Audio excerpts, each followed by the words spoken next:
Okay, so today we're going to solve a system of equations using a matrix equation and the graphing calculator. So here is our original system. The first thing we need to do is to put this into matrix form. There's three parts to a matrix form.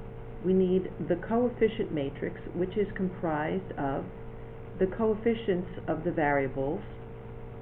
This is called the coefficient matrix, and we will call this matrix A. Then the variable matrix, which is comprised of the variables, and we will call this matrix X, and the constant matrix, which is comprised of the constants in the system, and we'll call that matrix B. So this is the setup. As you can see, if I were to multiply first row times the column, I would get 2x minus y, and the second row times the variables, 3x plus 2y. Okay, so multiplying this would bring us back to the original system. Okay, now little side step for a minute. If I gave you something like 3x equals 9 and asked you to solve that, you would say, well, divide both sides by 3 to get x equals 3. But what if I told you you could not use division? What other process could you use? That's right, you would be able to use multiplying by the reciprocal in order to solve for the variable. Well, we use a similar process in solving for matrix X because there is no division with matrices. So we will say that X is going to be equal to A inverse times B. Now, never B times A inverse. A inverse will always be on the left.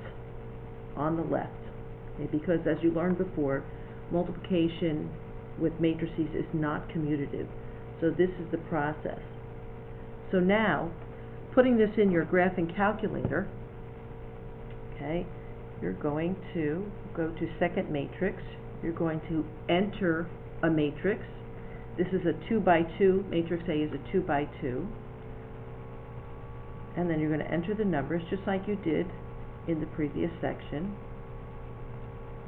We need to enter the constant matrix, so back to second matrix. We're going to edit matrix B, and that's a 2 by 1, and we're putting in 6 and negative 19.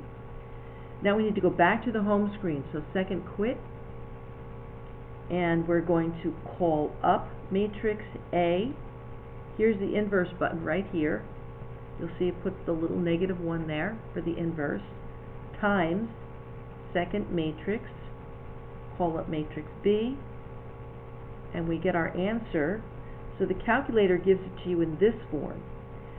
Your textbook or ordered pair form would be xy equals negative 1, negative 8.